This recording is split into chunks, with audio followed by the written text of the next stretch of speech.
assez fort. Et ça veut dire que ça commence, tout simplement. Voilà, bonsoir à toutes et à tous. Merci d'être encore là avec nous sur un thème, je pense que celui-là aussi nous concerne tous, la santé fout le camp.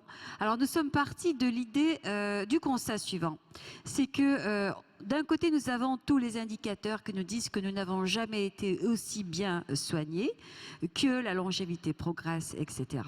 De l'autre côté nous avons énormément d'alertes sur, par exemple, une explosion d'allergies diverses et variées, le gluten étant la plus récente, mais également les produits laitiers, une résistance aussi des virus aux vaccins, on ne sait plus, ils ne sont plus assez bons, ni même les antibiotiques, c'est un sujet d'actualité, et puis même les vieilles maladies, la rougeole, la tuberculose, etc., reviennent. Donc on se dit finalement, et puis de temps en temps, même d'ailleurs cet été, vous avez pu voir sur le bassin d'Arcachon et quelques régions où il y avait certaines épidémies.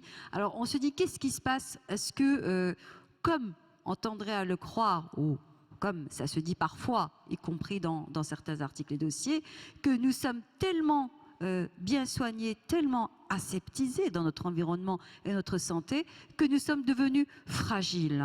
Alors, est-ce que la santé fout le camp, surtout quand on voit, par exemple, le nombre d'antidépresseurs que nous consommons en France, ou le nombre de somnifères pour dormir et d'autres pilules pour se réveiller, etc.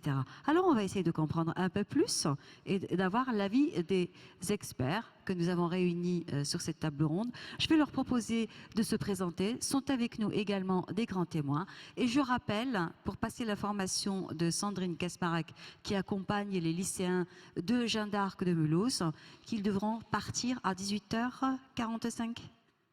C'est bien cela, 18h45. Donc vous verrez des élèves partir, ne soyez pas étonnés. On vous écoute, vous êtes ? Rapproche-toi le micro. Margot Chetelier du lycée Jeanne d'Arc à Mulhouse, je suis en terminale S. Terminale S, donc grand témoin pour nous. Gabriel Nizange, je suis médecin, chef du pôle de santé publique du CHU de Strasbourg. Voilà, parce qu'on a voulu aussi savoir, interroger les hôpitaux en se disant, est-ce que vous avez remarqué peut-être quelque chose de particulier? Christophe Gauthier. Oui, donc je suis le directeur général des hôpitaux universitaires de Strasbourg. Oui, et puis on s'est tourné vers le philosophe. Qu'est-ce que ça dit de nous, oui, cette obsession de la santé, cette peur de vulnérabilité? Alors c'est possible, mais peut-être je me présente d'abord. Oui. Bernard... oui, non, mais c'est juste pour dire qu'on s'est tourné vers toi. D'accord. Bernard Berchi, j'ai été professeur de philosophie morale et de bioéthique à l'Université de Genève et je suis maintenant membre du comité d'éthique de l'INSERM. Et nous sommes également allés chercher Sadek Beloussif en lui disant comment ça se passe dans les hôpitaux. Ça se passe bien. Moi, je suis professeur d'anesthésie et réanimation à Paris, à l'hôpital Avicenne. Je me suis intéressé aux questions d'éthique et je trouve que Nadia Aubin fait preuve d'une très très grande santé. Là.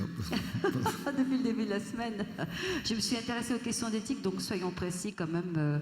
Sadek Beloussif, ancien membre du comité consultatif national d'éthique. Voilà. Alicia Actas, donc du lycée Jeanne d'Arc en terminale S. Voilà.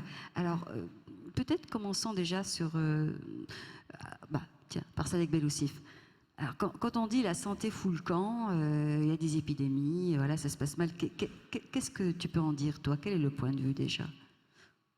Je dirais qu'il y a Ou sur quel angle même tu pourrais prendre cette question? Je dirais qu'il y a peut-être une forme d'ingratitude générale et que dire que la santé fout le camp, c'est faire preuve c'est faire preuve d'une grande désinvolture. Je crois qu'on s'est oublié les avancées fantastiques du soin dans les dernières années.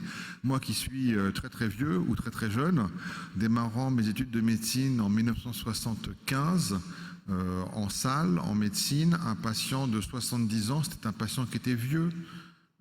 C'était assez courant de démarrer la visite standard par des ponctions d'acide pour des patients qui avaient des cirrhoses extrêmement évoluées, avec des pathologies qu'on ne voit absolument plus. Donc c'était pas mieux avant, c'était vieux avant. C'était vieux avant. Christophe Gauthier. Alors, je Je partage tout à fait le constat. Je crois qu'on a un peu un effet d'illusion, que l'on va essayer d'expliquer d'ailleurs, sur le ressenti de progression ou la réapparition des pathologies. Mais si on prend des indicateurs assez précis, on voit qu'ils sont tous un marqueur de progrès incontestable de notre système. L'espérance de vie a beaucoup progressé ces dernières années, même si hier on a annoncé un léger tassement de quelques mois, mais qui pourrait être conjoncturel. Et il faudra suivre effectivement l'évolution de l'indicateurs, mais on a quand même des progrès tout à fait sensibles dans les technologies déployées. Songez que par exemple, aujourd'hui, 80% des cancers du sein qui sont dépistés précocement ont un bon pronostic. On a quand même vraiment, objectivement, des indicateurs très favorables. Donc il faut se méfier de l'effet d'illusion qui laisse à penser qu'on est sur des indicateurs en dégradation. On va revenir peut-être tout à l'heure sur ces indicateurs, puisque je vois que vous en avez préparé, mais Sadek Bellossif aussi voulait faire un focus peut-être de 5-10 minutes. On le prendra également pour t'écouter. Gabriel Nizan, alors est-ce qu'on va mal, vraiment ? Tout dépend de quoi on parle. En fait, la santé, définie par l'OMS, c'est un état complet de bien-être physique, mental, social. Alors, c'est pas juste la santé au sens médical du terme, c'est vraiment... et donc, c'est vraiment une approche ressentie, une évaluation subjective qui est tout à fait personnelle et qui n'est pas donc rationnelle et basée sur les chiffres que nous connaissons et qui vont tous dans le même sens. C'est-à-dire une amélioration de l'état de santé continue, de l'état de santé de la population, une espérance de vie qui augmente qui augmente en tendance. Ça fait depuis des années qu'elle augmente, alors c'est pas anormal qu'une année ou l'autre ça stagne, mais là la tendance est à l'augmentation et nous sommes quand même en France, puisque c'est de cela qu'on parle, au 14e rang des niveaux d'espérance de vie. Sur 200 chiffres connus et devant pas mal de pays européens. Donc c'est vrai qu'il y a une forme d'ingratitude. L'état de santé s'améliore, la durée d'espérance de vie s'améliore, tous les indicateurs s'améliorent. Pourquoi les gens ont l'impression que la santé fout le camp ? Mais justement, pourquoi ? Et pourquoi on consomme, par exemple, autant de somnifères ? Et pourquoi, par exemple, mettons-nous l'accent, je dis le on, mettons l'accent sur, par exemple, l'explosion des maladies chroniques ? Je prends ces deux cas-là. Quelle lecture on peut en avoir ? Christophe Gauthier ? Je pense que, pardon si Gabriel répond aussi, mais un des paradoxes, c'est précisément l'allongement de l'espérance de vie qui crée mécaniquement l'apparition de pathologies chroniques. Donc on a un effet finalement assez paradoxal. On a un allongement de l'espérance de vie et dans cette période de la vie qui s'allonge, il y a apparition de pathologies chroniques. Donc vous voyez que le marqueur de fond du progrès du système s'accompagne d'une perception de dégradation. Vous voyez, c'est un paradoxe mais qui est intéressant. Ensuite, il y a dans les perceptions vraisemblablement le sentiment que les moyens progressent moins vite qu'ils ne progressaient par le passé. C'est vrai aussi. On est aujourd'hui sur des rythmes de progression, notamment des dépenses qui sont consacrées à la santé, toujours en progression, et contrairement aux idées reçues. C'est-à-dire les moyens que l'État...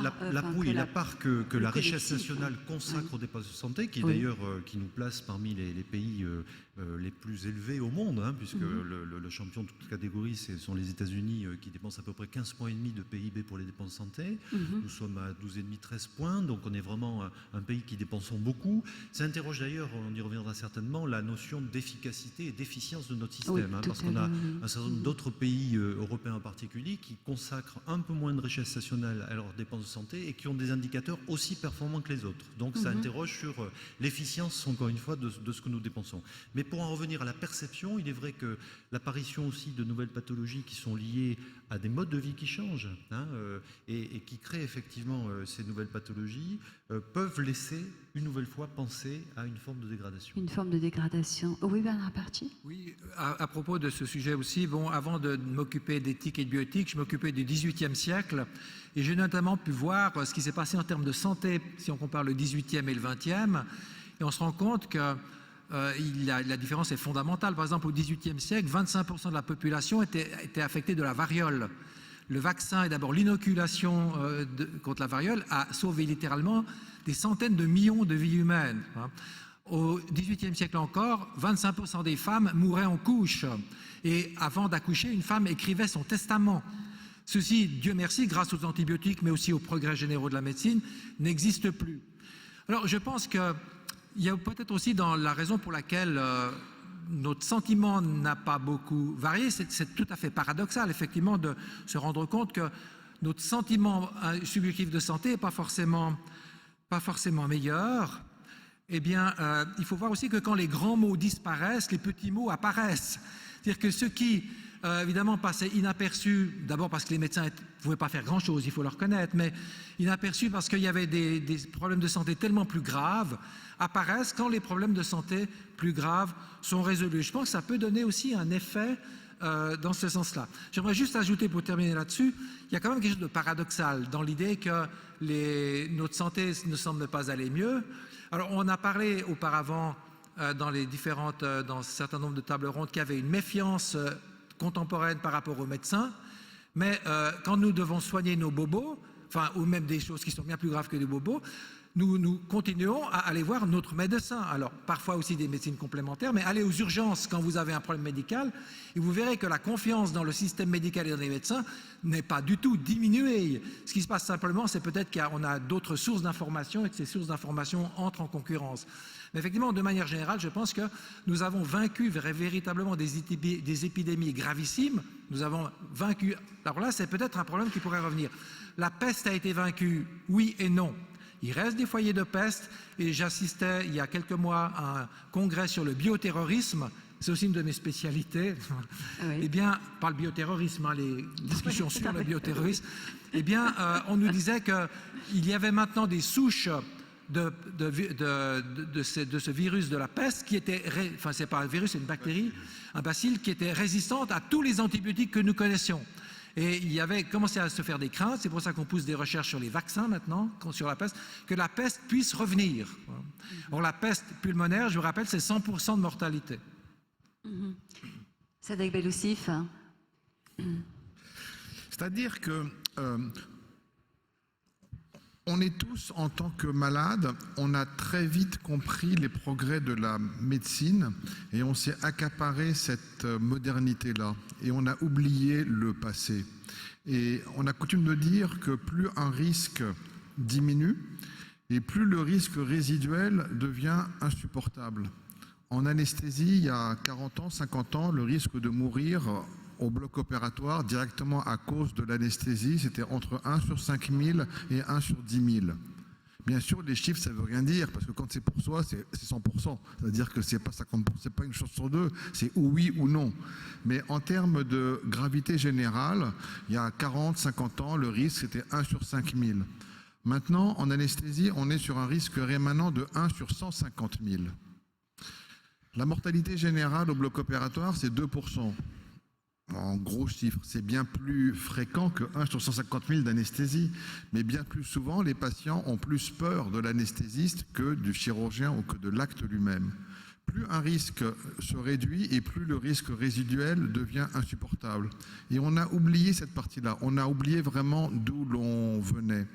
Christophe Gauthier a dit deux éléments qui me semblent fondamentaux et je me permets de les répéter.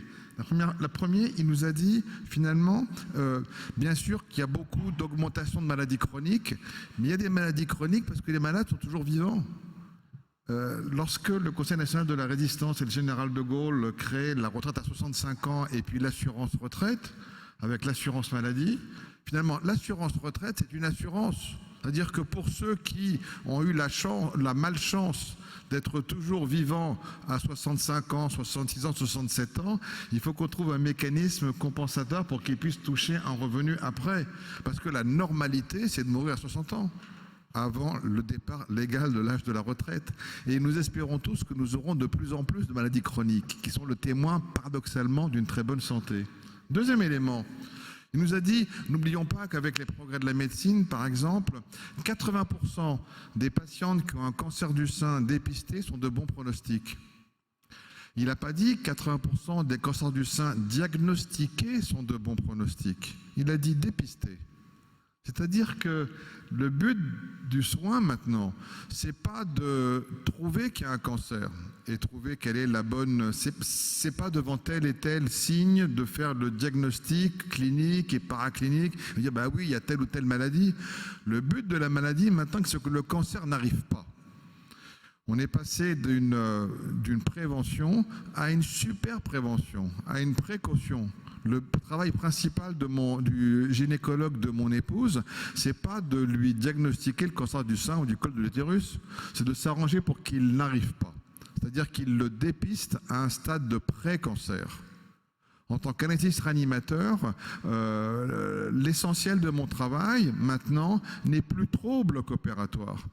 Il est en consultation d'anesthésie préopératoire pour que j'optimise les différents éléments, que je fasse un véritable travail de médecine interne, pour que j'optimise au mieux, pour qu'ensuite le bloc se passe tranquillement. Donc l'ensemble de ces éléments-là, finalement, parce qu'ils sont pour le grand public transparents, qui sont invisibles, on a une sorte de... Avant, on parlait d'une confiance, d'une conscience qui rencontre une confiance. On se trouve avec, paradoxalement, une sorte de confiance qui rencontre des défiances. Et les vaccins, et les maladies, et les médicaments, sans voir que si on n'avait plus de médicaments, plus de vaccins et plus de docteurs, eh ben... On irait vraiment mal. Justement, Gabriel Nizan, il y a peut-être aussi tous ces scandales sanitaires, amiantes et autres qui ont produit une érosion dans la fiabilité et puis un sentiment comme ça anxiogène d'aller vraiment mal. Oui, tout à fait. Juste, j'aimerais prolonger ce qui vient d'être dit. La prévention fait vraiment évoluer la bonne prise en charge des pathologies. Par exemple, pour le cancer qui a été évoqué, on est avec une incidence annuelle qui augmente, c'est-à-dire les nouveaux cas, 355 000 par an, nouveaux cas, ça a augmenté, mais par contre la mortalité diminue très fortement. Et d'année en année, par le fait qu'on les prenne plus tôt, qu'on les diagnostique plus tôt et qu'on améliore finalement les stratégies thérapeutiques. Mais l'effet finalement de tout cela, c'est que les gens sont malades plus tôt, plus longtemps et plus nombreux. Et donc ça participe, ça contribue à ce sentiment de vulnérabilité, alors que finalement la prévention permet de guérir et de suivre pendant beaucoup plus longtemps ces pathologies. Alors oui, il y a un autre élément qui réside dans l'information sur toutes ces alertes que nous avons et qui est potentialisé, et ça donne un mélange un peu détonnant avec les moyens phénoménaux de transmission de l'information que nous avons maintenant. On est dans l'ère du numérique et de l'information, et une information est immédiatement connue par tout le monde, immédiatement, et il n'y a pas une année, pas un mois où finalement nous n'ayons une alerte qui nous rappelle combien nous sommes fragiles.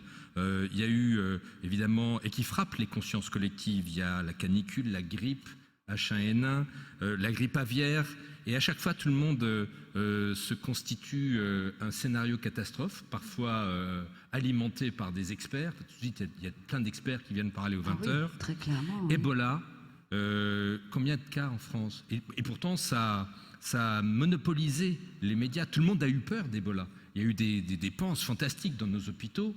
Monsieur le directeur général, à chaque fois qu'il y a une alerte, on prépare le pire. Et c'est bien. Mais la population est préparée au pire aussi. Et tout le monde vient parfois avec des symptômes. Donc, le dernier en date, si vous allez sur Internet, vous avez l'épidémie explosive. Tout le monde pense qu'il va avoir un enfant mal formé du virus Zika immédiatement. Donc on fait peur. Et pourquoi ? Parce que c'est vendeur. Tout le monde est à l'écoute de cela. Et quand tout le monde est à l'écoute de sa santé et des problèmes de santé. Quand un journal titre sur le palmarès des hôpitaux, le journal fait des ventes incroyables, multipliées par 5 à 10. Donc les gens sont à l'affût de ça et on leur en donne.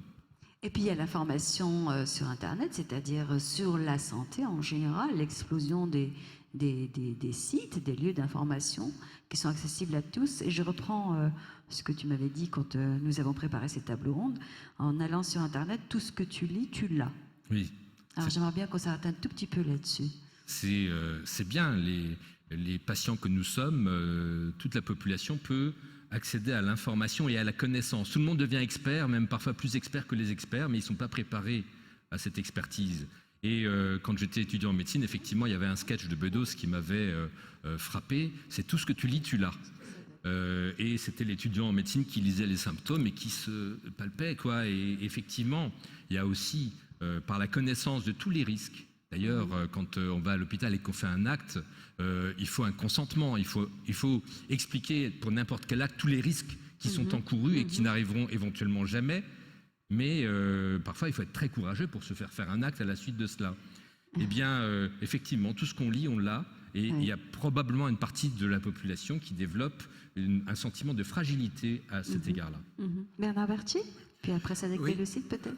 Encore une petite anecdote du XVIIIe siècle, parce qu'on peut avoir l'impression effectivement que, vu la multiplication de ce qu'on lit sur les réseaux sociaux, qu'il y a une inflation de mal-être. Mais j'ai un collègue qui avait étudié les carnets de médecins du XVIIIe siècle et les lettres de médecins. Et il me disait, c'était Jean Starobinski, donc quelqu'un qui connaît bien le XVIIIe, il me disait, mais ça n'a pas changé. Quand les médecins décrivent les maux de leurs patients, c'est ce qu'on appellerait, ce qu'il appelait, ça fait une vingtaine d'années qu'il m'avait parlé de ça, du psychosomatique. Donc le mal-être, maintenant évidemment, il s'exprime publiquement. Avant, il s'exprimait dans le colloque singulier. Voilà, il est partagé. Mais alors évidemment, les connaissances médicales n'avaient rien à voir à l'époque, même si les gens s'intéressaient beaucoup à leur santé aussi. Mais il n'y a pas de différence fondamentale dans l'attitude psychologique de l'être humain de l'époque. Et de manière générale, on retrouve, je ne veux pas dire que c'est toujours la même chose, bien entendu, il y a eu un progrès énorme, mais plein de choses se retrouvent, et notamment ce qui a trait à la psychologie humaine. On n'a pas beaucoup changé de psychologie depuis le XVIIIe siècle. On retrouve ce mal-être. On retrouve aussi que les médecins se plaignent des charlatans qui leur piquent, qui leur volent leurs patients. Donc des médecines. Ils faisaient déjà des forums de bioéthique à l'époque. Alors voilà, il y a du progrès, comme je le disais. C'est notamment les forums de bioéthique. Cela dit, bon, je veux pas. L'éthique biomédicale n'existait pas telle qu'elle existe de nos jours, mais il y avait déjà des réflexions morales par des médecins, notamment anglais, qui étaient bien connus. Donc je veux dire, c'est un peu pour relativiser la chose. Il y a un effet de grossissement étant donné que les informations circulent continuellement chez nous, ne circulaient pas auparavant, et qu'on remarque un certain nombre de choses qu'on ne remarquait pas auparavant. Maintenant, mais je ne vais pas y venir maintenant, j'y viendrai peut-être plus tard, je pense aussi que notre rapport à la nature et la maladie, c'est quelque chose à la fois de naturel et d'antinaturel, c'est aussi assez profondément modifié dans l'histoire. C'est avec Bélocif. Ce qui est intéressant, c'est que les docteurs sont plutôt conservateurs. C'est-à-dire que les modifications des comportements des patients sont bien plus rapides que ceux des médecins. Et les soignants sont à la traîne des soignés. On parle d'Internet, de l'information. Il y a une distinction information-connaissance. N'importe quel étudiant de terminale, aujourd'hui, connaît plus de choses qu'Isaac Newton. Est-ce que n'importe quel étudiant de terminale est plus futé ou plus intelligent qu'Isaac Newton? Peut-être pas. Donc, information-connaissance, c'est différent. Moi qui travaille dans un hôpital, dans une banlieue défavorisée très pauvre, un bon tiers des patients qui viennent me voir en consultation sont partis vérifier sur Internet quelle était leur maladie. Et j'en parlais avec un ami qui travaille dans un hôpital très très riche du plein centre de Paris, et qui me dit, écoute, moi, les patients qui viennent me voir, ils ont fait Google à 100%, enfin 100% des patients qui viennent me voir ont fait Google sur leur maladie, et la moitié ont fait une analyse des articles que j'ai publiés, donc pour essayer de coter le docteur. Moi, chez mes patients plutôt pauvres, ça ne se fait pas encore, mais ça va venir. Et cette évolution, cette modification, ces nouveaux comportements de la part des patients sont une conséquence directe de la modification du soin. Dans les temps ancestraux, le docteur n'avait aucun traitement et donc il avait une puissance symbolique extrêmement forte. C'était un sorcier intermédiaire entre les dieux et les hommes, appelé au chevet d'un enfant qui a une angine. Il a le pouvoir terrible de dire c'est une diphtérie, il va mourir, c'est une angine simple, il va pouvoir guérir. Et ça va jusqu'en 1920. 1920, quand on découvre les agents infectieux, les antibiotiques et autres, le docteur a une puissance thérapeutique, il a accès aux antibiotiques. Et il n'a plus la puissance symbolique. Ce qui fait que si l'enfant ne guérit pas, c'est à cause du docteur. Donc cette partie-là, maintenant, le soigné est beaucoup plus exigeant par rapport au soignant. Cet élément est fondamental. Et le dernier, C'est-à-dire que non seulement les patients ont bien compris que rester en bonne santé, c'est essentiel, et le juste traitement, la juste prévention des causes ne suffit pas. Il faut maintenant rajouter une couche de douceur, de gentillesse. Soigner n'est plus suffisant. Les patients, et ils ont bien raison, ils veulent aussi que l'on prenne soin d'eux. Ce que les Américains et les Anglais disent, en plus du cure, en plus du soin, il faut le care, il faut le prendre soin. Christophe Gauthier, vous dites aussi qu'il y a peut-être autre chose à voir qui est dans le système de soins lui-même, tel qu'il est organisé aujourd'hui ou désorganisé, et la problématique de l'accès aux soins. Là, vous dites que là, il y a peut-être quand même un problème à suivre de près. Alors, tout à fait. D'abord, je rejoins tout à fait ce qui vient d'être dit sur les attentes qui sont aujourd'hui à des niveaux extrêmement élevés, où finalement on fait du médecin, on souhaite qu'il soit un réducteur absolu d'incertitude, alors que par définition, l'exercice sonar, c'est aussi le fait d'être dans un univers d'incertitude. Et on a certainement une attente qui est passée de l'obligation de moyens à l'obligation de résultats. Et je crois que ça, c'est un des éléments très importants aussi du décalage qui existe dans le ressenti de la population, qui est passé de cette logique d'obligation de moyens à une logique d'obligation de résultats. Et ça crée forcément un sentiment de frustration parce que, en la matière, l'obligation de résultat ne peut pas exister par nature même de ce qu'est l'exercice de l'art médical. Alors, pour revenir à la question que vous posiez, je crois qu'on ne peut pas quand même faire l'impasse sur des questionnements effectivement qui sont liés à la régulation de notre système et à cette question de sentiments, de difficultés renforcées dans l'accès aux soins. Ces difficultés, elles peuvent être ressenties d'un point de vue géographique, dans la répartition actuelle des médecins sur le territoire national. Elles peuvent être aussi des difficultés d'ordre économique, où on a des phénomènes contemporains récents de renonciation aux soins, parce qu'il y a effectivement un certain nombre de difficultés pour des populations en particulier défavorisées. Bon. Alors c'est des sujets complexes, bien sûr. Ils mettent en jeu le triptyque entre le citoyen, le médecin et l'État. Et c'est ce triptyque qui mérite peut-être d'être aujourd'hui un peu rénové. Chacun finalement a une part de responsabilité dans le dysfonctionnement ressenti, dans en particulier des questions aussi complexes que la liberté d'installation pour les médecins libéraux, dans la façon dont effectivement on peut réguler le paiement à l'acte. Donc on voit d'ailleurs que ce sont des débats qui sont en cours au moment de l'élaboration de la loi de santé. Donc c'est des sujets quand même importants. On a un modèle qui s'est quand même transformé dans ces registres de l'accès aux soins, et peut-être avons-nous un petit risque de recul actuel de notre système, où on était autrefois sur une couverture plus homogène de notre population, alors qu'on a aujourd'hui effectivement des inégalités assez fortes, notamment géographiques, dans les densités de couverture médicale, dans les espérances de vie. Il y a des travaux très intéressants qui ont été faits récemment par un chercheur sur l'inégalité de l'espérance de vie sur le trajet du RER B à Paris. Et on se rend compte que au fur et à mesure où on s'éloigne de Paris hypercentre, on a une diminution d'espérance de vie, mais qui est très sensible, qui est de l'ordre de 5 à 10 ans. Vous voyez, donc ça a été fait et c'est extrêmement intéressant à étudier. Donc de ce point de vue, on a quand même un vrai questionnement à avoir, et on ne peut pas se contenter simplement, comme on vient de le faire tous et avec plein de légitimité, de dire que le système s'est très largement amélioré, ce qui est vrai, mais avec quand même un certain nombre d'éléments. Et que nous nous portons quand même mieux. Oui, bien sûr. Voilà. Alors Bernard Aberti, donc notre rapport à la nature et à la maladie.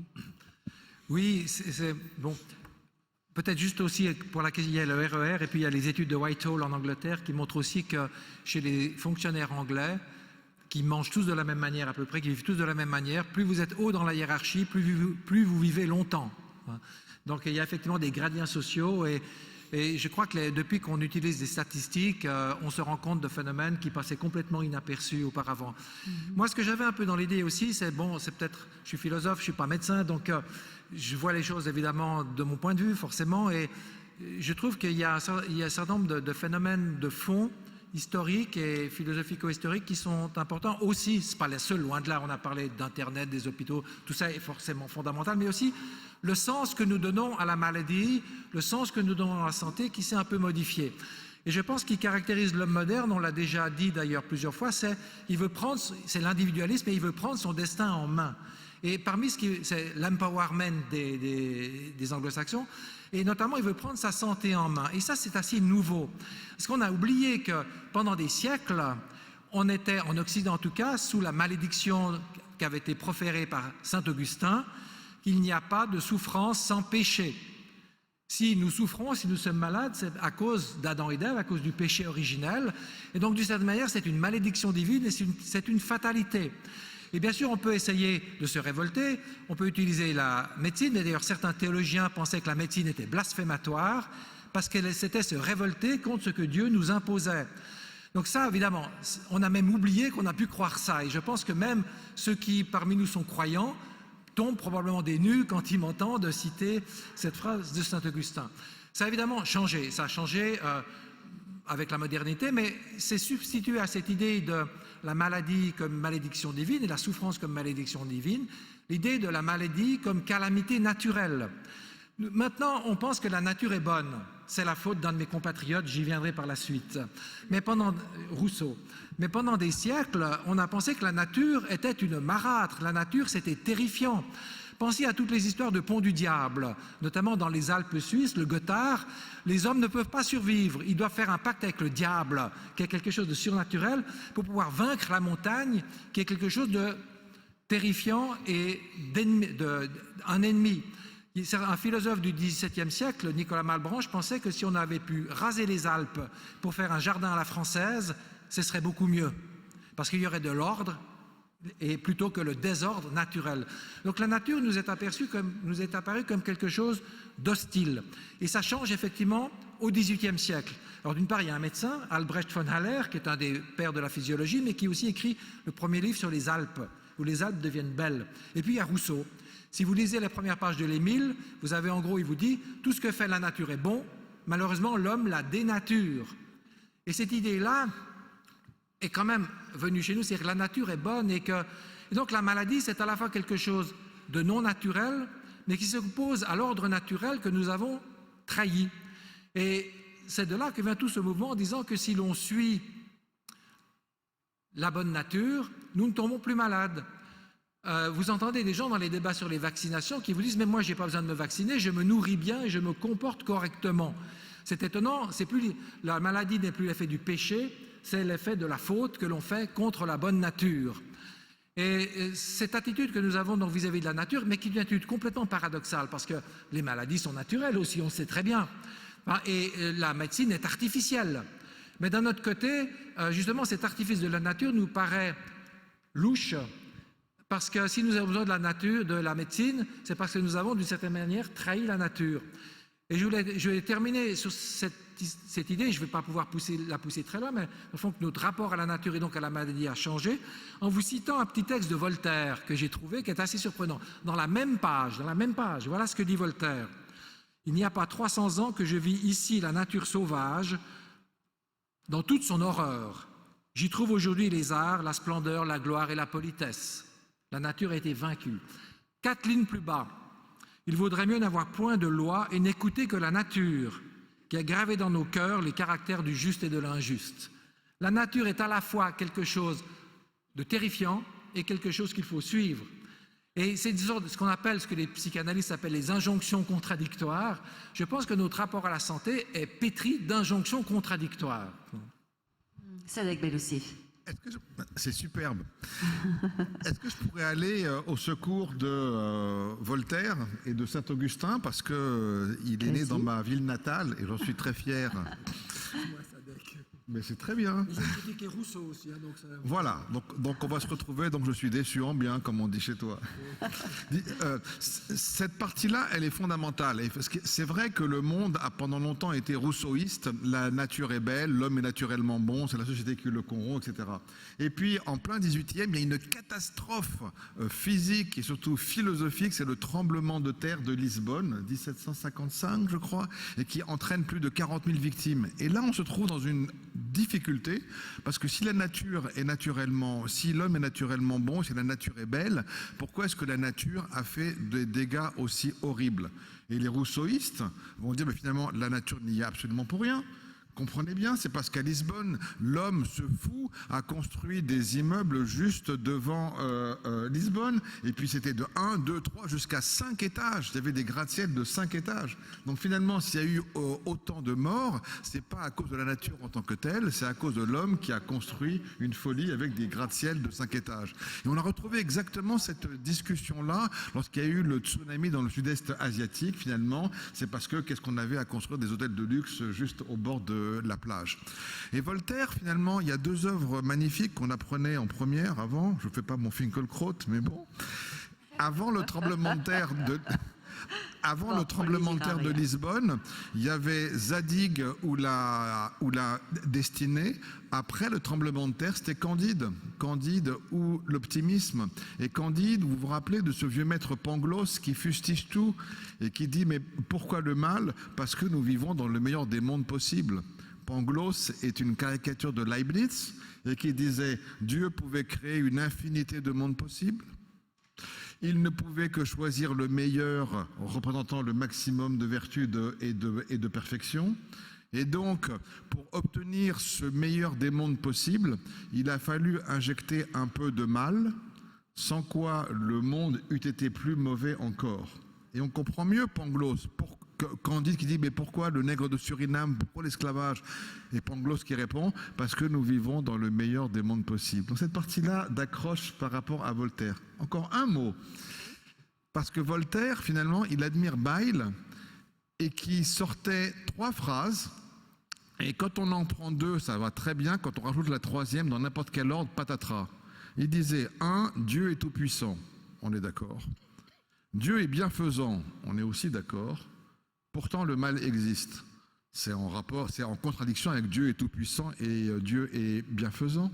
Dieu est tout-puissant, pourtant le mal existe, donc c'est en contradiction avec Dieu est bienfaisant. Dieu est bienfaisant, le mal existe, c'est en contradiction avec Dieu est tout-puissant. Et donc finalement, Voltaire dit, et que ce que reviendra Camus plus tard, je ne peux pas essayer de faire une théodicée, je ne peux pas essayer de comprendre pourquoi le mal, ce n'est pas mon travail, je n'y arriverai jamais. Tout ce que je peux faire, c'est me mettre à côté de celui qui souffre, de celui qui est vulnérable, qui mal, pour essayer de le consoler. C'est le minimum de la vertu possible. Donc finalement, après un grand débat et un grand retour, on se retrouve, on comprend Rousseau, mais on admire Voltaire et même Saint-Augustin. Gabriel Lisan, puis après je passe la parole au grand témoin. Oui. Plus légèrement et avec une référence populaire et musicale, mais en rapport avec le thème du congrès, il y a une chanson d'Édith Piaf qui s'appelle Tout fout le camp. Oui. Et où elle commence par dire nous sommes maîtres de la terre, nous nous croyons des presque dieux, et pan, le nez dans la poussière, qu'est-ce que nous sommes, des pouilleux. Et donc, elle poursuit la vie pourrait être si belle si on voulait vivre d'abord. Et je reviens à la définition finalement de la santé de l'OMS. Sur cette définition, selon les pays, c'est 70 à 99% des gens qui ne sont pas en bonne santé ou sont malades. 70 à 99% selon les pays. Donc il faut voir aussi jusqu'où, quel est le périmètre qu'on donne au terme santé. Margot Chedel. Alors, moi je suis... Tout a déjà été un peu dit. Je voulais rajouter que par rapport aux statuts sociaux, je me suis penchée plutôt sur l'alimentation. Oui. Comme quoi, par exemple, les plus pauvres ont tendance à moins bien se nourrir. Oui. Ou que même si l'alimentation est moins carencée et plus saine en général, il y a aussi en parallèle l'augmentation des fast-foods et des restaurations comme ça. Nos habitudes de vie et l'alimentation, oui. Ouais, voilà, qui sont pas bonnes forcément pour la santé et qui entraînent une augmentation de surpoids ou d'obésité. Et c'est ce qui crée aussi des problèmes de poids et donc c'est des facteurs de maladies chroniques comme le diabète ou l'hypertension. Oui. Sinon, par rapport à l'alimentation donc c'est lié aux statuts sociaux et à l'argent. Et voilà, c'était... Le poids de ça, en fait, pour dans l'état de santé, pour dire on va bien ou pas bien, provoquer. Peut-être un des médecins pour réagir à ça, c'est forcément déterminant. Forcément. Allez. C'est essentiel parce qu'il y a effectivement des éléments sociaux. Et c'est vrai que les plus pauvres, ils se nourrissent plus maintenant, parce qu'il y a une obésité. Et là encore, il y a une bagarre politique qui vient très vite.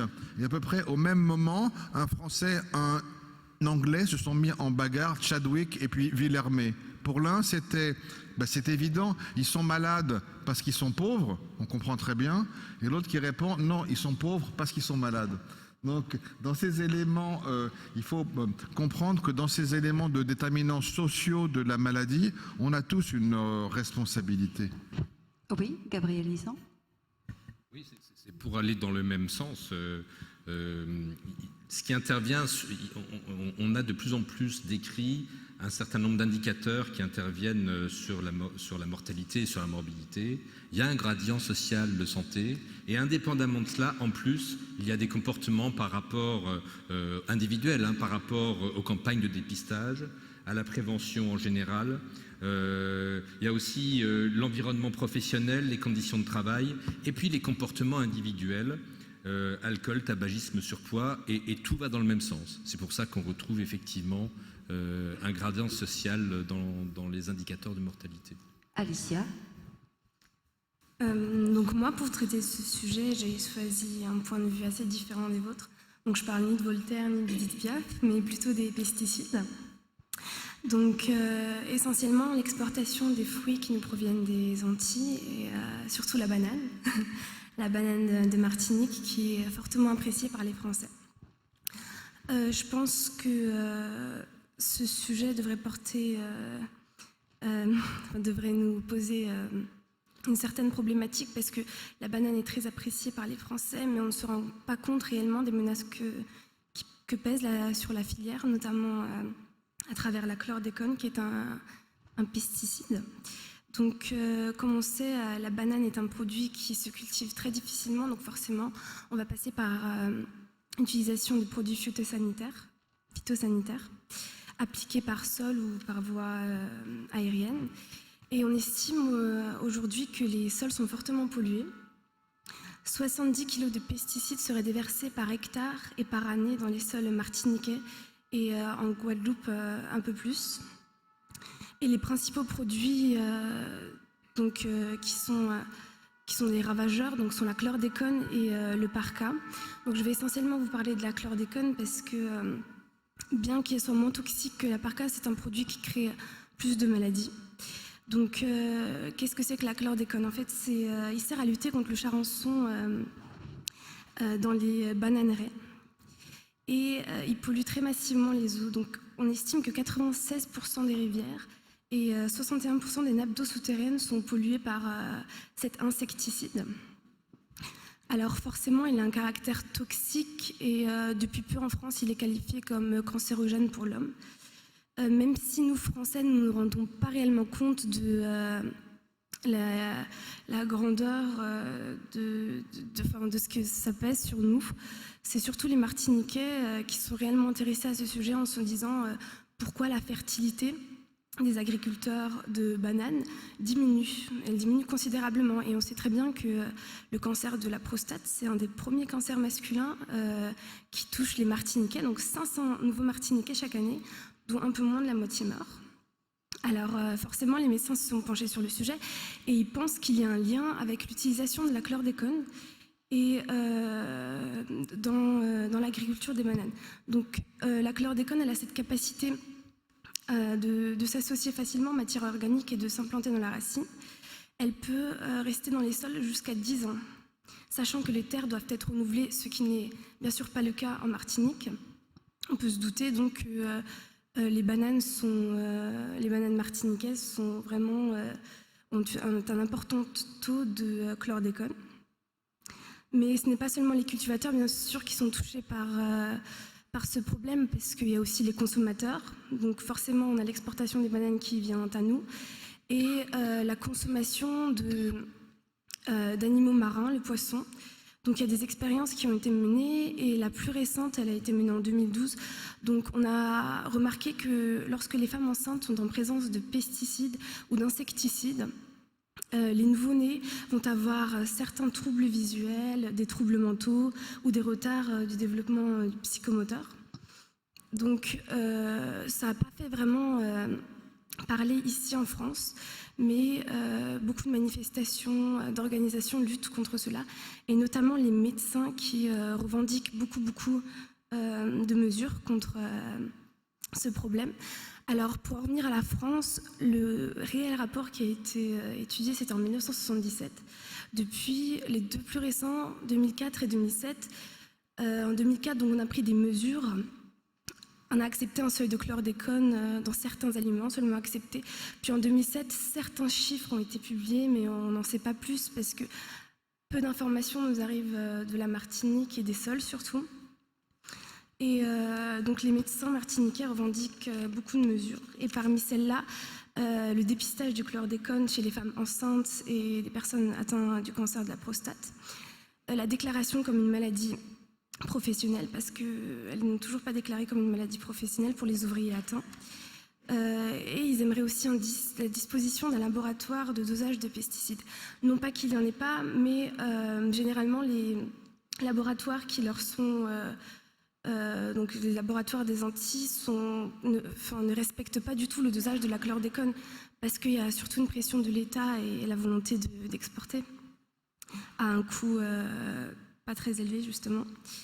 Et surtout, le plus important, c'est de mettre à disposition des produits labellisés sans chlordécone et non pas seulement conformes, parce que conforme, ça veut dire qu'il y a un taux de chlordécone quand même dedans. Et donc, pour terminer, je pense qu'à notre échelle, à nous, la seule chose qu'on pourrait faire, c'est de consommer peut-être des produits bio, mais je pense que c'est vraiment pas évident, d'une part du coût que ça a, c'est très cher, et puis les labels bio ne sont pas forcément pareils partout. Donc, et on ne mangera plus de bananes avec tout ce qu'on a appris ce soir. Alors, qui voudrait peut-être réagir à l'exemple qu'elle nous apporte, le cas? Oui. Oui. Moi, je voudrais réagir. Justement, parte. Je voudrais réagir. Je trouve super, et toutes mes félicitations, d'avoir laissé entendre à la table ronde qu'on a peut-être mangé notre pain blanc. Parce qu'il y a la chlordécone qui est une catastrophe totale, parce qu'on pense qu'elle reste dans les sols beaucoup plus longtemps que 10 ans. Mais il y a probablement près de 10 000 produits chimiques qui sont mis dans l'atmosphère et dans les sols chaque année sans aucune obligation de test. Alors, beaucoup de ces produits chimiques ne vont pas avoir d'incidence, mais là, sur la chlordécone, on s'aperçoit bien après que ça a un effet sur la fertilité, un effet sur le cancer féminin, un effet sur les cancers masculins, et on ne sait plus s'en débarrasser parce qu'il faudrait enlever toute la terre et en mettre une autre à la place, ce qui n'est pas possible. Et quand on dit aux industriels, vous devriez tester les produits avant de les mettre dans l'air, hein, ils disent, mais avec quel test et comment et avec quel argent? Donc c'est permis général de polluer pour s'enrichir et on verra bien après. Donc ma question c'est, est-ce qu'on n'a pas mangé notre pain blanc du fait de l'avidité des industriels qui ne sont pas obligés de tester leurs produits avant de nous les faire ingérer par tous les bouts, si j'ose dire? Sachant que tout à l'heure on disait que ça allait bien, et là on est en train de redire que non, pas tant que ça. Alors qui veut répondre? À la fois peut-être réagir à ce qu'a dit Alicia, je crois que tu voulais réagir. Vraiment. Deux mots, je crois qu'Israël a dit l'essentiel. Il y a sans doute un certain nombre de bombes à retardement dont justement on ne sait pas quand elles vont exploser. Et c'est vrai que si jusqu'à maintenant l'espérance de vie a augmenté régulièrement, et la santé aussi, parce que il y a un siècle, quelqu'un de mon âge était un vieillard. Donc, il n'est pas sûr que ça ne nous donne aucune assurance pour l'avenir. Non, il faut savoir que malheureusement, l'être humain, est comme à peu près toutes les espèces animales, il a beaucoup de peine à ne pas surexploiter son environnement quand il en a l'occasion. Et juste une anecdote, on a retrouvé du plomb produit par les Romains jusqu'en Antarctique. Les Romains avaient déjà réussi à produire une pollution mondiale au plomb, qu'ils utilisaient énormément. On a continué, malheureusement. D'accord. Une réaction, Gabriel Nissan? Oui, ça voudrait peut-être dire que, en anticipation, la population a raison quand elle dit que la santé fout le camp alors que tous les indicateurs sont au vert, mais qu'elle sent tout un tas de menaces qui ont déjà d'ailleurs été matérialisées, hein, les mêmes industriels ou d'autres, le scandale de l'amiante.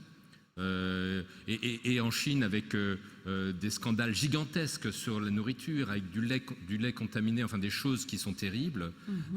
Alors oui, peut-être qu'on a mangé notre pain blanc, mais c'est tout ce tas de menaces qui ne sont pas encore réellement palpables sur les indicateurs qui font que ce sentiment est en train d'émerger. Le climat anxiogène. De vulnérabilité et de fragilité. Je partage, on est sur l'évaluation finalement de conséquences à long terme qui ne sont pas mesurables immédiatement. Oui. On a d'ailleurs quelques éléments, je prends par exemple de façon comportementale l'évolution du tabagisme chez la femme, qui enregistre comme conséquence aujourd'hui, 20 ans après l'augmentation notable du tabagisme chez la femme, une augmentation très sensible des cancers bronchiques chez la femme, qui est un peu d'ailleurs paradoxal avec ce qu'on évoquait tout à l'heure sur la maîtrise de ce risque. Donc on voit bien qu'on est sur des effets de long terme qui sont des conséquences comportementales et ces effets effectivement liés à cette pollution peuvent avoir des effets long terme, de même que l'ouverture, l'internationalisation de notre monde aussi. Les éléments en particulier de propagation des virus, si la grande crainte par exemple d'Ebola a été si forte ces derniers temps, c'est parce qu'on est aujourd'hui dans un univers qui est totalement globalisé et que finalement l'apparition d'un virus à un bout de la planète peut entraîner sa transmission très rapide aujourd'hui, ce qui n'était pas le cas autrefois. Donc oui, ce sont des nouvelles menaces réelles et objectives. Alors, oui, Sadek, oui, on a encore 3 quarts d'heure. Holderlin disait aussi là où croit le péril, croit aussi ce qui sauve. Alicia, elle vient de nous faire un exposé fantastique d'une élève de lycée, terminale. Moi, à son âge, j'aurais été absolument incapable. Donc, bien sûr, les sols sont pollués par la chlordécone, mais on a aussi un renouveau et puis une génération qui va être derrière. Je trouve que ça montre cet impact environnemental ou écologique ou les pesticides et autres sur les déterminants de la santé. Ça montre que la situation est complexe et qu'on est victime, mais on est aussi coupable, on est aussi facilitateur. C'est en gros de la médecine des 4 C, c'est-à-dire que je suis client, je suis consommateur, je suis citoyen et je suis contribuable. Oui. Donc je ne peux pas d'un côté vouloir une banane fantastique et qui a l'air tout à fait belle à 90 centimes le kilo et d'autres, j'ai aussi une part de responsabilité. Et je trouve que nous montrer que la situation est complexe, c'est un progrès. Ok. Madame. Bonjour. Alors déjà, je voulais juste dire, c'est dommage qu'elle soit partie, mais je suis vraiment ravie de l'intervention des 2 jeunes filles de tout à l'heure, parce qu'effectivement, j'ai trouvé pendant cette conférence que c'était beaucoup de spécialistes très d'accord, très, contents de guérir les maladies d'aujourd'hui et d'avoir vaincu des maladies d'autrefois qui en plus ont été qualifiées de naturelles. Alors certes, mais effectivement ces jeunes filles posent vraiment la question des maladies d'aujourd'hui qui sont loin d'être naturelles, puisqu'on sait très bien que les pesticides, mais d'autres choses comme les perturbateurs endocriniens comme le bisphénol A et d'autres scandales sanitaires qu'on a connus sont en fait du fait du non naturel, de l'action de l'homme sur l'homme, donc qui n'ont rien à voir avec le fait de la nature.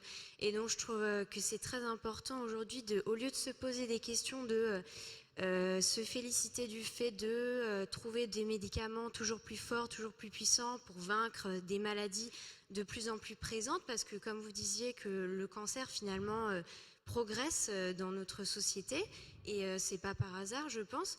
Donc au lieu de se demander comment le vaincre, plutôt se demander pourquoi il apparaît au final. Donc je pense que les experts tendraient vraiment devraient tendre vers plutôt ces réponses-là pour se poser finalement les bonnes questions. Donc voilà, c'était une remarque générale. Voilà. Alors, en complément de ce que vous venez de dire, j'aimerais vous renvoyer aussi sur le site internet du Forum de bioéthique. Vous pourrez trouver une table ronde en 2015 sur les scandales sanitaires, tout simplement. Qui aimerait répondre à son avis, son point de vue? Si les cancers progressent, c'est aussi parce que le dénominateur a changé. Si jamais à 80 ans, la majorité des gens vont mourir de cancer, donc c'est que le cancer progresse. Oui, mais ils ont vécu jusqu'à 80 ans.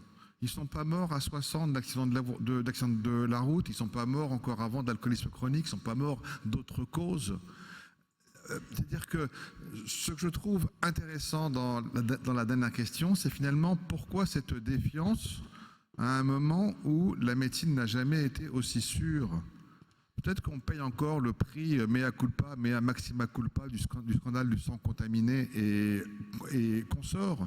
Mais il y a un paradoxe entre, au plan populationnel, des indicateurs de santé, une médecine, une hygiène et une prévention qui est de plus en plus forte, et une défiance qui, elle, est aussi de plus en plus forte.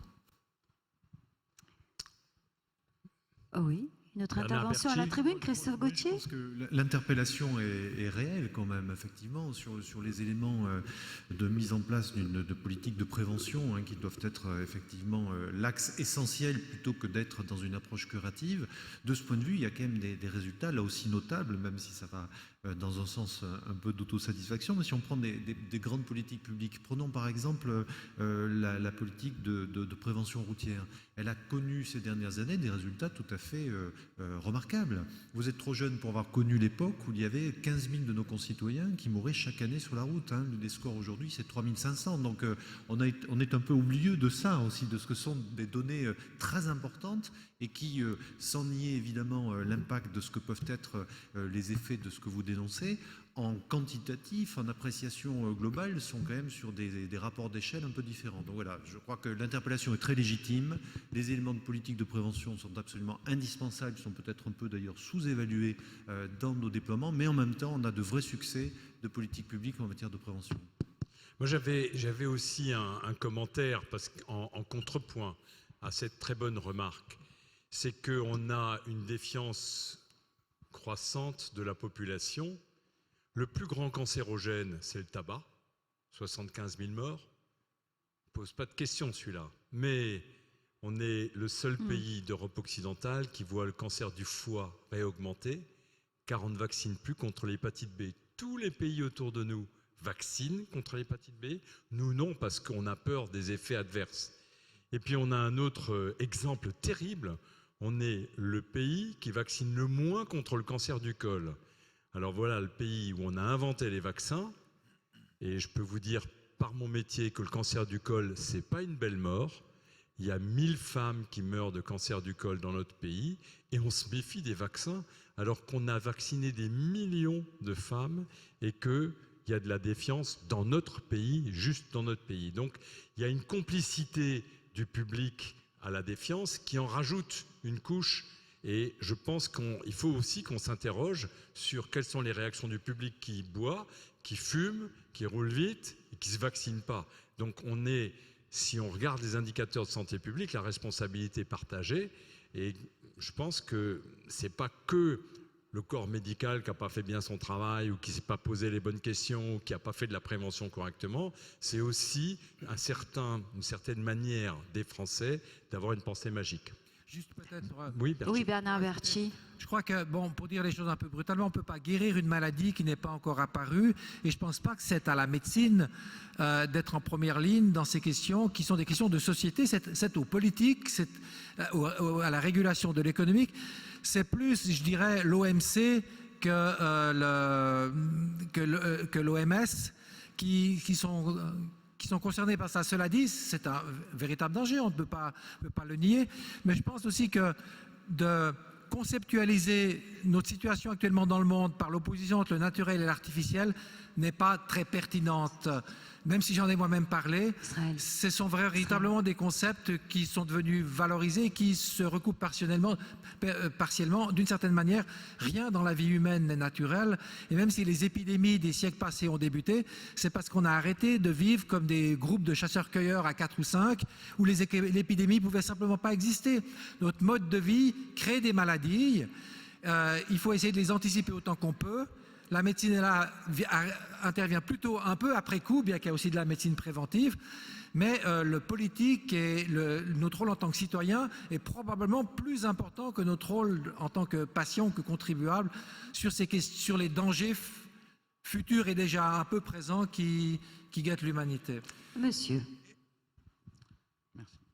Donc, il y a quelque chose aussi au niveau de la sémiotique par rapport à l'anglais, qui a 3 termes pour dire la médecine: illness, dizziness and disease.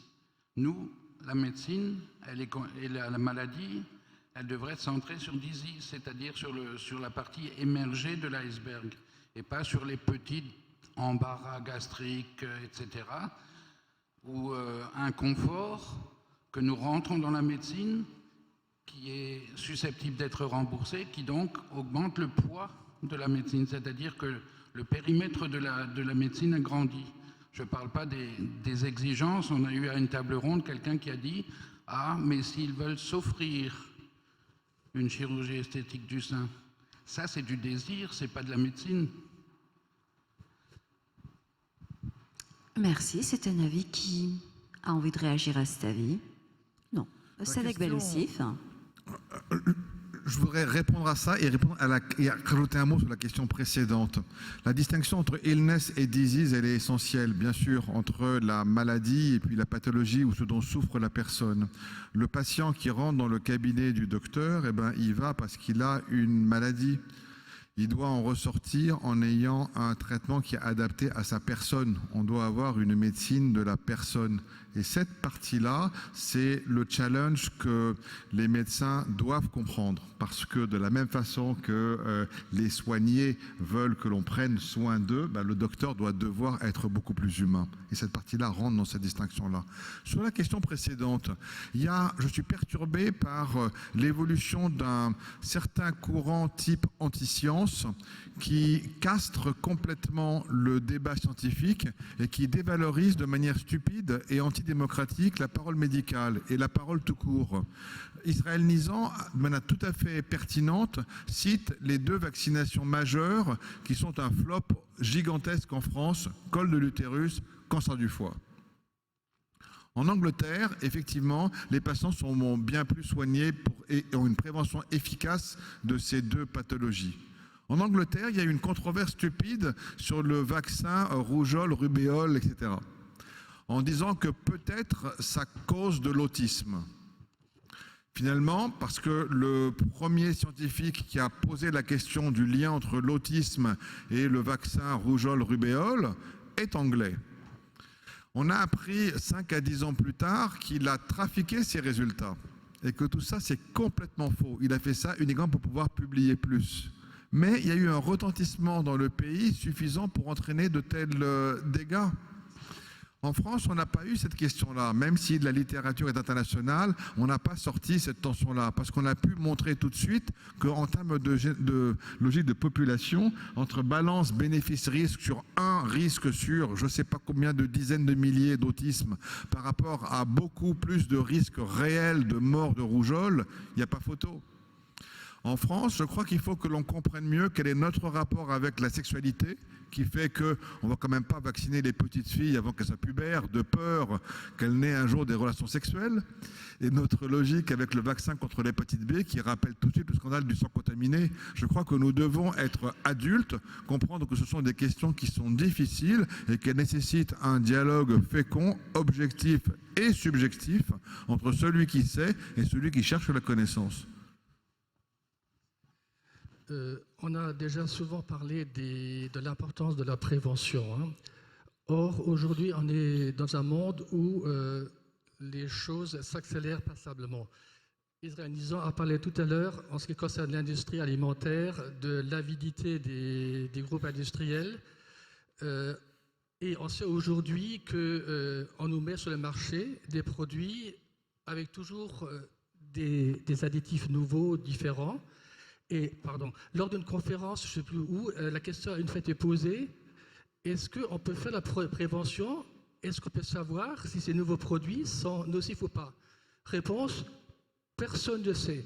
Il faudra attendre une expérience sur 10 ans, 20 ans, et c'est en fonction du nombre de morts qu'on verra si c'était bon ou pas bon. Je prends maintenant un autre exemple, c'est les portables, les smartphones. Donc avec les ondes magnétiques, Électromagnétique. Ah oui, des essais. Aujourd'hui, qui est capable de dire si c'est nocif ou pas? Il y a des suppositions, donc prévention, on ne peut pas en faire. Je prends maintenant les conditions au travail qui se sont fortement aggravées. On le dit, on le souligne, prévention. Moi, je vois nulle part de la prévention. La nouvelle industrie qui se développe fortement, les nanoparticules. Qui est capable aujourd'hui de dire quelles seront les conséquences des nanoparticules qu'on commence à retrouver partout? Merci. Sur la prévention, Christophe Gauthier. Oui, peut-être le jugement est peut-être un peu sévère s'agissant des politiques de prévention, d'introduction par exemple de nouveaux produits à effet délétère. Quand même, on vit dans un pays qui est assez normé, dans des agences de contrôle national. Dans l'industrie alimentaire en particulier, un industriel ne peut pas introduire n'importe quelle composition dans sa préparation.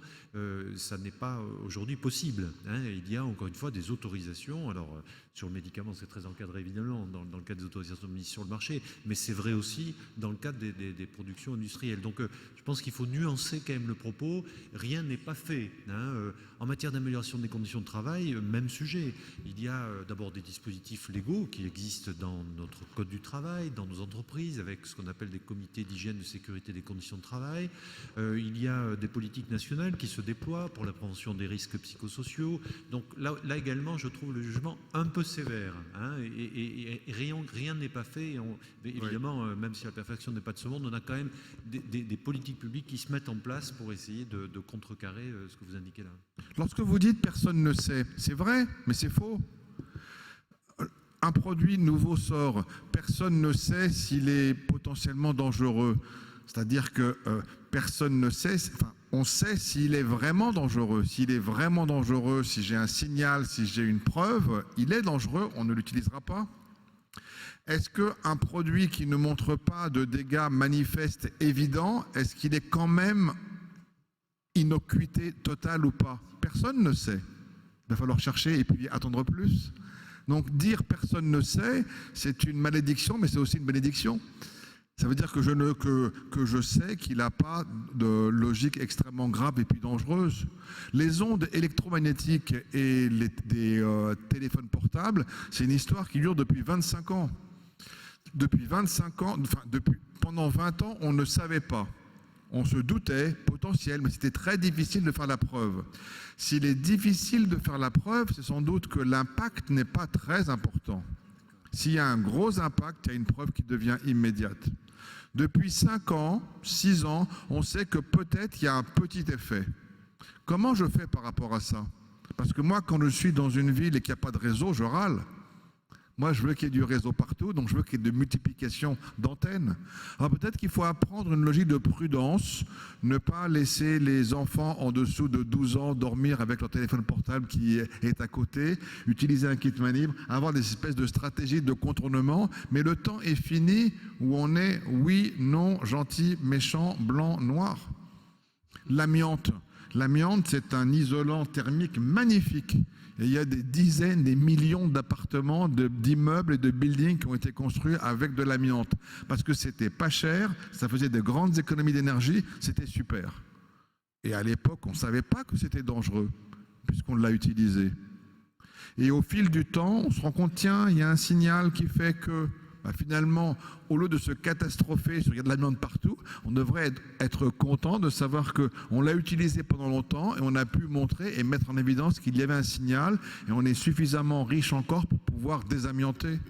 En fait, ça revient aussi à la discussion sur la vulnérabilité que Corinne Péluchon avait décrite aussi tout à l'heure. C'est-à-dire que, est-ce qu'on n'est pas dans une société qui a un fantasme de toute puissance telle qu'on ne supporte plus la moindre potentielle vulnérabilité à un moment où, effectivement, sur le tabac, un fumeur sur 2 va mourir directement des suites de son tabagisme. 1 sur 2. Que ce soit cancer, cardiovasculaire, emphysème et autres. Moi, je ne veux pas jouer à un tel pile ou face. Et peut-être qu'il faut se reconcentrer ou se recentrer sur les éléments qui ont un réel effet de santé publique. la non-vaccination du cancer du col, la non-vaccination sur l'hépatite, c'est un scandale absolu. Gabriel Nizan, puis après Bernard Berthier.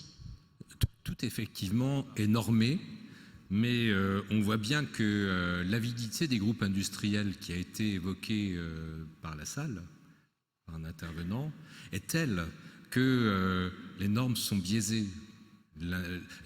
L'actualité des semaines qui viennent de s'écouler montre comment un énorme groupe automobile a pu biaiser les normes et relâcher et détériorer finalement la santé pulmonaire dans le monde entier éventuellement.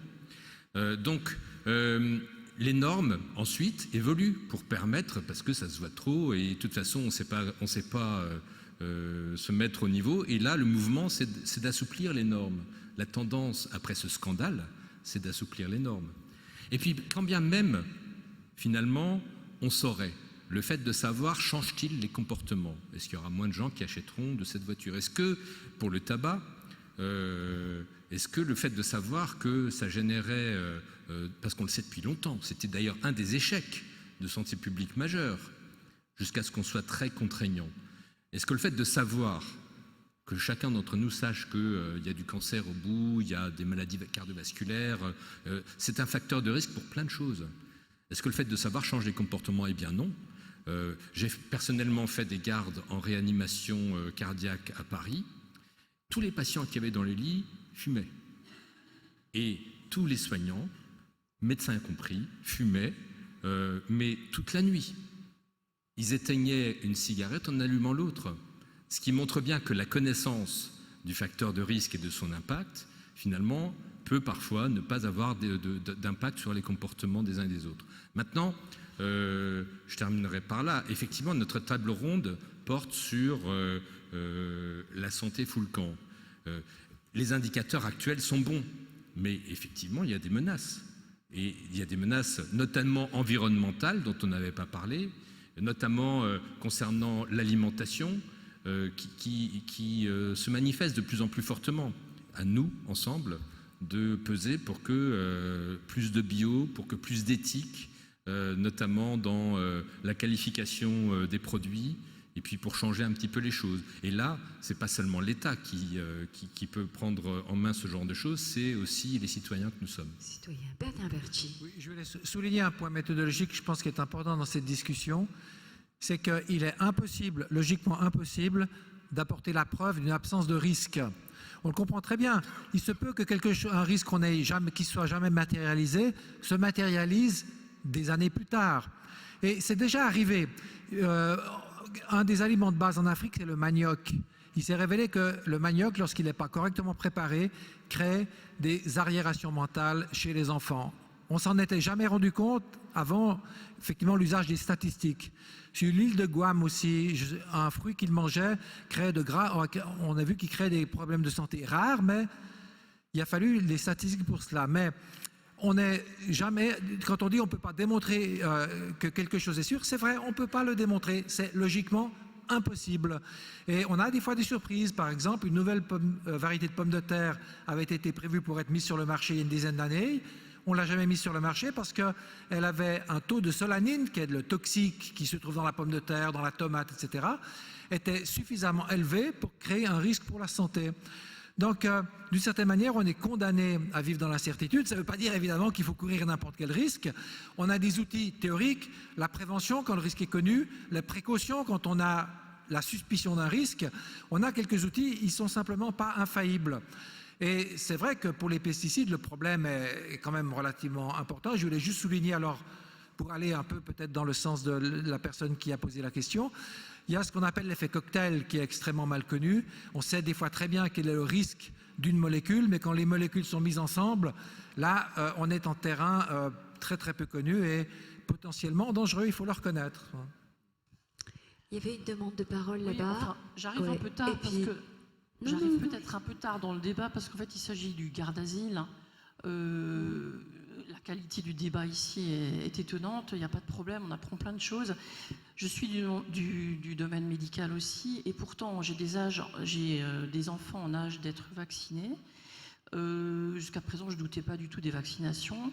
Il se trouve que je suis allée voir sur Internet effectivement ce qui se passe pour le garde d'asile et des gens du domaine médical ont des enfants qui sont atteints gravement.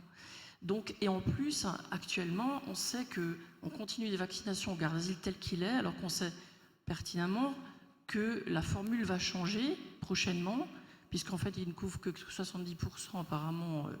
Enfin, vous devez le savoir mieux que moi.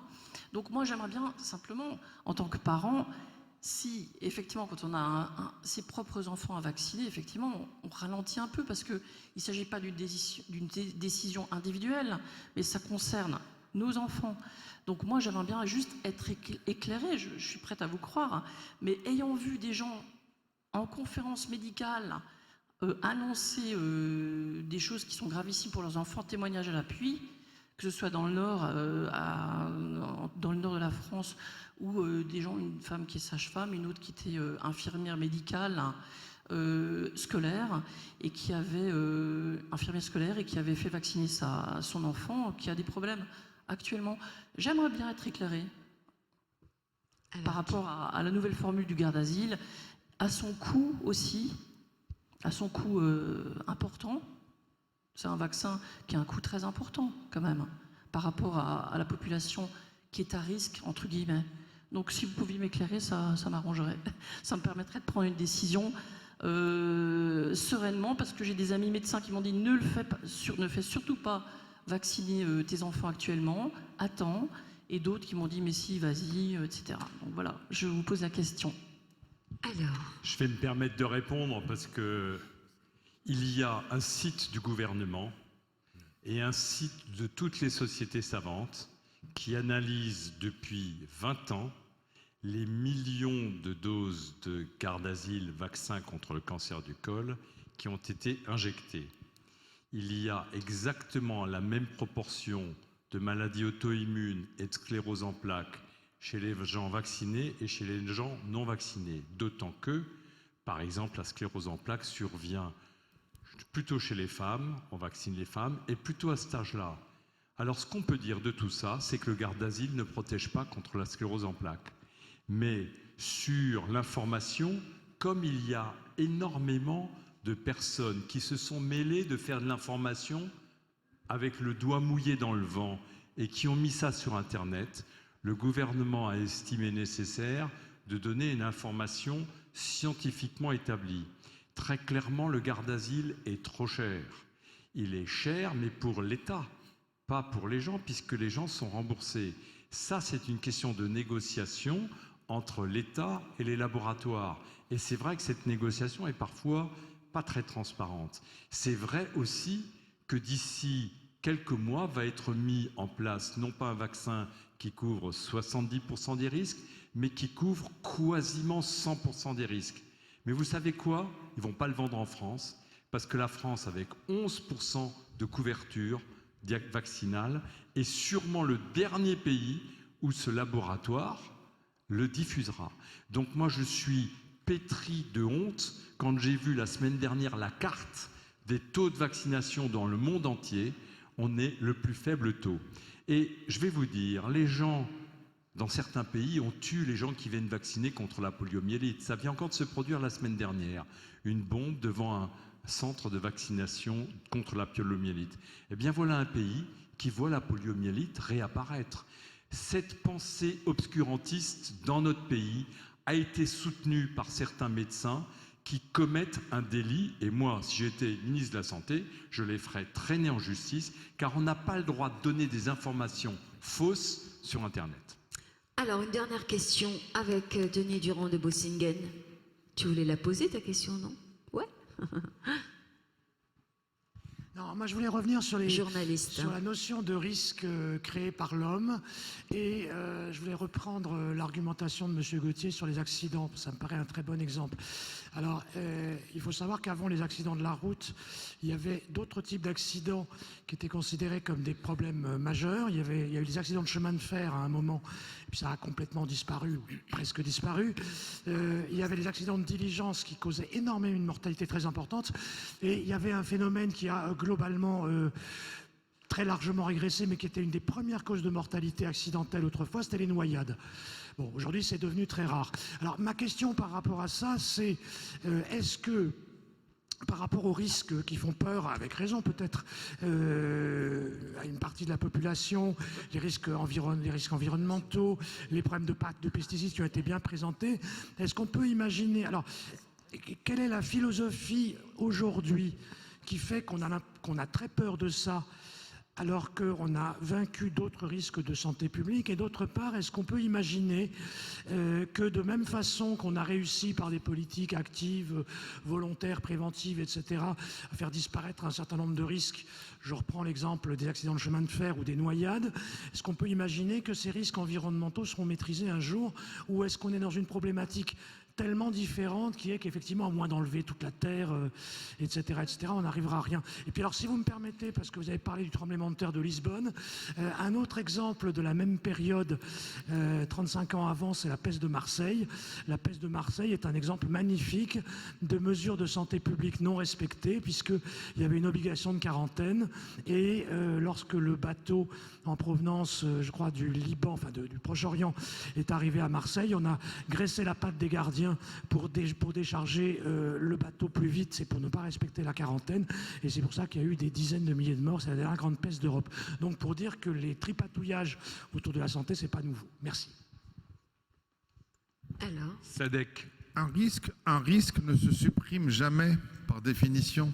Un risque, c'est une probabilité. Un risque ne se supprime pas, un risque se réduit, un risque se déplace. Si j'ai un patient qui a très peur du risque lors de l'endormissement, de l'anesthésie, il a très peur du choc allergique lié au curare, on peut mettre une sonde d'intubation sans curare, on va supprimer le risque d'allergie au curare, on va augmenter le risque de difficulté d'intubation qui, lui, est potentiellement beaucoup plus dangereux et beaucoup plus fréquent. Un risque ne se supprime pas, un risque se déplace. Mais dans le risque, il y a une composante objective que je peux mesurer et une composante subjective. On considère que l'année dernière, il y a eu 7 milliards de voyages en avion. On est 7 milliards d'habitants, il y a eu 7 milliards de voyages en avion. Le risque de mourir lors d'un accident d'avion, c'est en gros plus faible que 1 sur 1 million. C'est 1000 à 10 000 fois plus petit que le risque de mourir d'accident de voiture. Pourtant, il y a 10 000 ou 100 000 fois plus de personnes qui ont plus peur en voiture qu'elles n'ont peur en avion. Et je ne pourrais pas modifier ça. Voilà. Vous savez bien qu'il n'y a que 3 sortes de personnes dans le monde, hein, celles qui savent compter et celles qui ne savent pas compter. Hein. C'est la reconnaissance finalement de l'émergence de la partie subjective du risque. Et pour mieux appréhender et comprendre la partie subjective du risque, eh bien, il faut que les scientifiques expliquent la partie objective du risque pour pouvoir dissocier le facteur purement scientifique et le facteur purement humain. Pourquoi est-ce qu'on ne peut pas se vacciner? C'est extrêmement intéressant. Alors même que objectivement il faut le faire, subjectivement je ne veux pas le faire. Ben, c'est les sociologues, l'anthropologue, le psychanalyste qui doivent pouvoir donner la réponse. La toute dernière intervention dans la salle. Bonsoir. On vous écoute. Je m'appelle Stéphanie, je suis étudiante en soins infirmiers à l'IFSI des US en ce moment même. Et je suis d'accord avec tout ce qui a été dit. Je pense aussi qu'on est tous responsables. Mais moi, ma question, c'est pourquoi alors on ne nous aide pas à y voir plus clair? Je pense notamment à cet outil de tricolore qui a du mal à passer sur les aliments. Ou ces pesticides qui ne sont pas bien indiqués sur nos fruits et légumes par exemple, mais il faut vraiment chercher sur la caissette de clémentine en tout petit ce nom. En tant que future infirmière, j'aimerais bien pouvoir aider mes patients à trouver des outils, enfin à y voir plus clair et pas ne juste leur dire je ne sais pas, aller voir sur internet. Oui, d'autant plus qu'il y a énormément de logos, d'indicateurs, de sigles et qu'on n'y s'y retrouve plus. Qui aimerait lui répondre? On reprend juste le micro si vous le voulez bien. Eh bien, personne ne veut vous répondre. Il faut demander au ministère de l'Agriculture et celui de la Santé. On va terminer avec une intervention de Bernard Berthier. Ouais. C'est pas vraiment Qui a dit j'ai vraiment envie de dire une boutade. C'est pas vraiment une intervention. On a beaucoup cité Woody Allen parfois, et par rapport à toutes nos discussions et au fait que on est un peu dans l'inconnu, on pédale un peu dans le yogourt, comme on dit parfois. J'aimerais citer une petite phrase d'un autre humoriste que j'aime beaucoup et qui est français, donc c'est l'hommage de la Suisse à la France. C'est Alphonse Allais qui disait ceci, un pharmacien d'ailleurs de formation. « L'homme est imparfait, mais ce n'est pas étonnant si on pense à l'époque où il a été créé. » Peut-être vivement le post-humain, je ne sais pas si on arrivera à mieux gérer les risques à ce moment-là. Merci beaucoup.